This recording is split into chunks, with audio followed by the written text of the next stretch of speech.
আসসালামু আলাইকুম। বাংলাদেশ নারী উদ্যোক্তা ফোরামে সবাইকে স্বাগত জানাচ্ছি। আমি নীলাঞ্জনা চন্দ্র।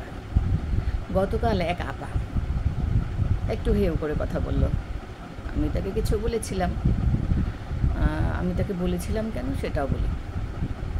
জাস্ট এই ভিডিওটা করছি কেন জানেন? কারোর সাথে কনভারসেশন করতে গেলে আমার প্রেজেন্টেশন, আমি যদি আমার জায়গাটা সুন্দর করে দখল না করি বা আমার জায়গাটা আমি স্টিল না থাকি, তখন ওই পার্সন আমাকে ভুল বোঝে। দেন সে দুই একটা শোনায়, আর আমি দুই একটা শুনে আমিও আবার দুই একটা শোনাই। এই শোনানো আর শোনা এই দুইটার মধ্যে একটু হার্ড কিছু কথা হয়ে যায়, সেই কথাটাই শোনাচ্ছি। তো আমাদের কনভারসেশনটা ছিল, সে আমাকে ফোন দিয়েছে, হ্যালো আপা, এটা কি মিরপুর না মানে নারী উদ্যোক্তা ফোরাম? এটা বললাম হ্যাঁ। তো বললো নারী উদ্যোক্তা ফোরামটাও ভালো করে বলতে পারে না, নারী উদ্যোক্তা বলছে। বলছে হ্যাঁ বুঝতে পারছি। আমি অনেকে সংক্ষিপ্ত নাম বলে বা অনেকে মনে থাকে না কথা বলতে গেলে, যারা একটু কম কথা বলে সবার সাথে ওরা একটু বেঁচে যায়। আমি তাকে নতুনই মনে করলাম, যেহেতু নামটা ক্লিয়ার করে বলতে পারছে না। ভালো হতো যদি কল রেকর্ডিংয়ে ল্যান্ডলাইনে কল দিত, তাহলে কলটা রেকর্ডিং থাকতো। আর এই মুহূর্তে কল দিয়েছি, যে কারণে রেকর্ডিং করি নেই, ওটা সিস্টেমটা করে নেই। আছে কিনা এই মুহূর্তে তাও জানি না, হোয়াটসঅ্যাপে জানি যে নিয়ম আছে, কিন্তু করি নি। তো এখন হলো যে সে আমাকে যা বললো, নারী উদ্যোক্তা জিজ্ঞেস করে, বা আপনার সাথে কি আমার আগে কথা হয়েছে? আমি বলতে পারি না, অনেকের সাথে তো কথা হয়, আমি তো মনে রাখতে পারি না, আর সবার নাম মনে থাকবে না। বলেন কী ব্যাপারে কথা বলবেন? তো বলল যে আমি একজন উদ্যোক্তা। শোনেন কথার ধরন, আসলে আপনি মনে করেন আমিও একজন উদ্যোক্তা, আমার অনেক কর্মী আছে, তো আমার কিছু কাজের দরকার। তো আমি বললাম আপনি উদ্যোক্তা, আপনার কাজের দরকার, তাহলে উদ্যোক্তা কীভাবে হলেন? উদ্যোক্তা মানে আবার জিজ্ঞেস করলাম, বলে যে আমি লোক দিয়ে কাজ করাই। তাহলে তো আপনি অনেক ভালো উদ্যোক্তা। কত জানি বললো ওনার অনেকজন লোক আছে কাজ করায়। তাহলে আপনি তো অনেক বড় উদ্যোক্তা, আপনার আবার আমার কাছে তাহলে কাজ চাইবেন কেন? আমার তো ছোটো মোটো, মানে নিজেকে এমনভাবে প্রেজেন্ট করা। এখন যদি আমি গিয়ে বলি কোনো একতলা বাড়ির মালিক, গিয়ে বলি জানেন না আমি কিন্তু একজন বাড়িওয়ালা, আমারও 5তলা একটা বাড়ি আছে, আমাকে হেল্প করেন। তো সে বলবে না যে কী ব্যাপার, তোমার 5তলা বাড়ি আছে, তুমি আবার আমি একতলা বাড়ির মালিক, আমার কাছে এসে হেল্প চাইতে, তাহলে তোমার কিসের হেল্প?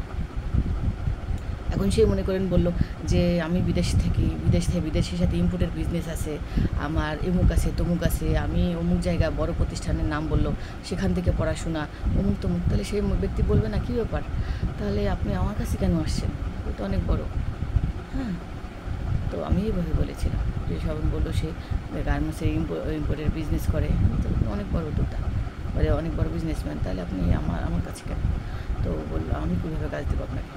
তো গার্মেন্টসের কাজ করে, তো আমি বললাম মার্চেন্ডাইজিংয়ের কাজটা কীভাবে হয় ওটাও বললাম, যেভাবে করেন তাহলে আপনি তো অনেক বড় কিছু করেন, তাহলে আমি কীভাবে আপনার হেল্প করবো? তো আমি কি আপনার সাথে হার্ড করে কথা বলছি? ওই যে আমি কীভাবে হেল্প করবো, আপনি তো অনেক বড় উদ্যোক্তা বলছি না। হ্যাঁ, যাই হোক, আবার সে বললো যে এক্সপোর্টের বিজনেস করে। তো এক্সপোর্ট জিনিসটা সে এক্সপোর্ট এভাবে করে বললো, তো এক্সপোর্ট হবে, এক্সপোর্ট বলতে পারেন। হ্যাঁ, তো এরকমভাবে মানে তার উচ্চারণে হয়তো আঞ্চলিকতায় আসছে। এই যে বললাম যে আপা এভাবে কিছু কিছু কথা বলছে, তার মানে জড়তা, বলার মধ্যে অনেক জড়তা আছে। তো এরকম বললাম যে আচ্ছা আপা ঠিক আছে, আপনি, আমাদের নিয়ম হলো এখানে এসে পরীক্ষা দিতে হবে, যে কাজ নেবে তার দায়িত্ব হলো যে সে এখানে পরীক্ষা দেবে, আমরা যে ডিজাইন দেবো সেই ডিজাইন যদি পারে 80-এর উপরে নম্বর আসে, তাহলে আমি আপনাকে কাজ দেবো, আপনি লোক দিয়ে করাবেন, সেটা পারবেন। এই তো সে যখন ওই লাইনগুলিতে চলে গেছিলো, যে আমি যে বললাম যে আপনি তাহলে এত বড়, বা তারপরে একটু একটু করে মানে নিজের সুনাম সব বলে, মানে কথার ফাঁকে কাজের কথা বলে একবার, আর 10বার নিজের সুনামটা বলে যে আমি অমুকের জায়গায় অমুক জায়গায় অমুক জায়গায়, তারপরে এত কিছু করেন, তাহলে আমার কাছে কেন? তো আপনার অনেক বড় জায়গায় থাকার কথা। এই যে কথাটা বললাম, তখন সে রাগ করে গেছে।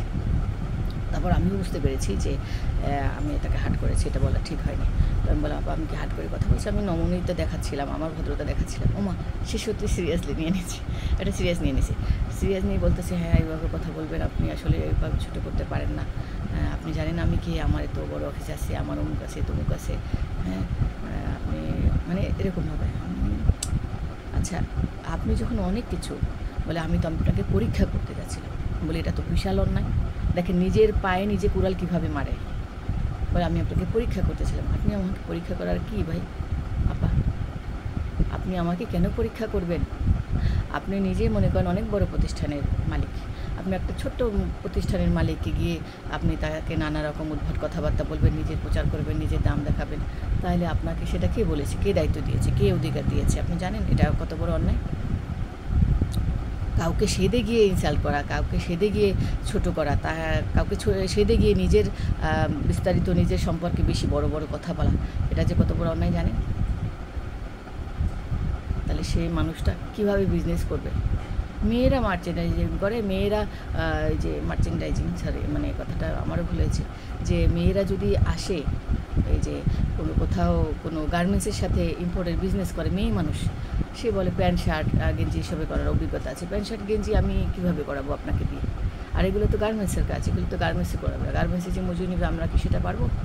ইম্পোর্টের বিজনেস হলো অনেক কোটি কোটি টাকার কাজ, সেগুলি হলো গার্মেন্টসের যে লোক দিয়ে করানো, বা গার্মেন্টসের একটা অ্যামাউন্ট থাকে যে কম মূল্যে বা গার্মেন্টস করে দেয় এই কাজটা, আর একসাথে অনেক কাজ করতে পারে। আমরা ছোটো মোটো, আমরা ট্রেনিং সেন্টার, আমরা এখানে যারা উদ্যোক্তা হচ্ছে, কাজ শিখছি, তাদেরকে আমরা কাজের ব্যবস্থা করে দিচ্ছি। মনে করেন আমাদের সাথে যারা কাজ চায়, আপু 500 1000 পিস বা 50 পিস কাজ দাও দেয়, গার্মেন্টসে কোটি কোটি পিস চাইবে, তো কম হলো লাখ পিস, সেখানে তাদের সাথে আমাদের সাথে তুলনা। তো সেই জন্য আমি বললাম যে কথা বলতে গেলে জড়তা অনেকের আসে, আমাদেরও আসে, সবারই কম বেশি আসে, অত পারফেক্ট কেউ না। তো পারফেক্ট হওয়ার জন্য যে নিজের পার্সোনালিটি লাগবে, কারোর সাথে কথা বলতে গেলে নিজেকে কতটুকু রাখতে হবে। যাই হোক, লোকা ছিল, লাস্টে কিনতে দিয়ে আসলাম। তো এভাবে আমরা যা বলতে চাচ্ছিলাম, ভিডিওটা করার মূল উদ্দেশ্য হলো যে কাউকে ছোট করে কথা বলা ঠিক না। আর ছোট কখন করে, যে বললাম আমি আপনাকে ছাড়বো না যখন আপনি আমাকে ছাড় না দিচ্ছি। আপনি যখন নিজের সাথে সাথে আমার সাথে অ্যাডভার্টাইজ করবেন, নিজের আবার বলবেন আমাকে হেল্প করো, তখন আমি বলবো আপনার তো অনেক ভালো জায়গা আছেন, আপনাকে আমি কী হেল্প করবো, এটা তো বলবো, তাই না? এখানে মাইন্ড করতে পারবেন না, রাগ করতে পারবেন না। আর আমি যাদের সাথে কথা বলি, আমার ফেসবুক পেজ বা ইউটিউব চ্যানেল, সবার সাথে সবাই জানে আমি একটু ক্লিয়ার কথা বলি। আমি কখনো ওই যে উল্টাপাল্টা রাগও দেখাই না, আবার আমি মোটামুটি লজিক নিয়ে কথা বলি, যাতে আমার কথায় কেউ রাগ না হয়। হ্যাঁ, তো কাউকে ছোটো করেও কথা বলি না। হ্যাঁ, ভুলটা ধরি, অনেকে কাজ শিখতে আসে ভুল ধরি, অনেকে বড় বড় প্রতিষ্ঠান থেকে সার্টিফিকেট নিয়ে আসে, কিন্তু দেখা যায় সার্টিফিকেট আছে সাথে, সার্টিফিকেট থাকার পরেও সে কাজটা মেশিনে বসে সেলাই করতে পারছে না। তখন প্রশ্ন করি, সার্টিফিকেট কে দিয়েছে আপনাকে? এটা বলা আসে, তাই না? মনে করেন আমি বললাম যে আমি ম্যাথের টিচার, কিন্তু আমি গিয়ে ক্লাস 5-এর অঙ্ক করতে পারলাম না। ক্লাস 5-এর অঙ্কটা করার কত সহজ। আমি একজন টিচার হতে গেলে কম হলে তো 5 পর্যন্ত অঙ্ক আমাকে জানতে হবে। তো আমি বললাম আমি প্লাস পেয়েছি, আমি অমুক বিশ্ববিদ্যালয়ে অমুক জায়গায় পড়েছি, গিয়ে বললাম যে আমি 5-এর অঙ্ক পারি না।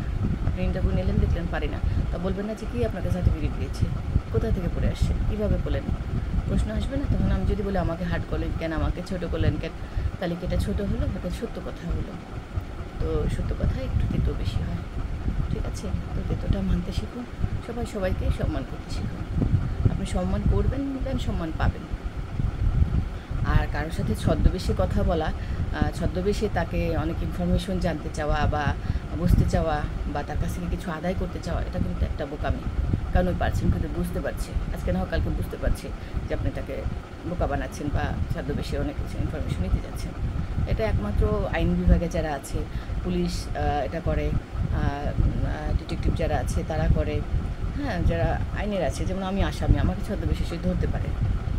কিন্তু আপনি অনেক বড় কিছু, একজন গরিব মানুষ, আমি একজন গরিব মানুষ, আমার ছোট্ট একটা অফিস, এখানে এসে আপনি আমাকে বললেন যে আপু আমি অমুক তো অমুক, এটা করি সেটা করি, অমুক করে আমাকে কাজ দাও, তখন আমি প্রশ্ন করবো না যে আপনি এত কিছু, তাহলে আমার কাছে কেন আসলেন? রাগ করবেন না, ঠিক আছে? তো আজকে ভিডিওটা এখানেই রাখছি। সবাই ভালো থাকবেন, সুস্থ থাকবেন, আর হ্যাঁ, সাবধানে থাকবেন, আপনার কথায় কেউ যেন কষ্ট না পায়। আর সত্য বলুন, সত্য কথা যদি কেউ কষ্ট পায়, কিন্তু বুঝিয়ে সত্য বললে খারাপ হবে না, পার্সন বুঝতে পারবে।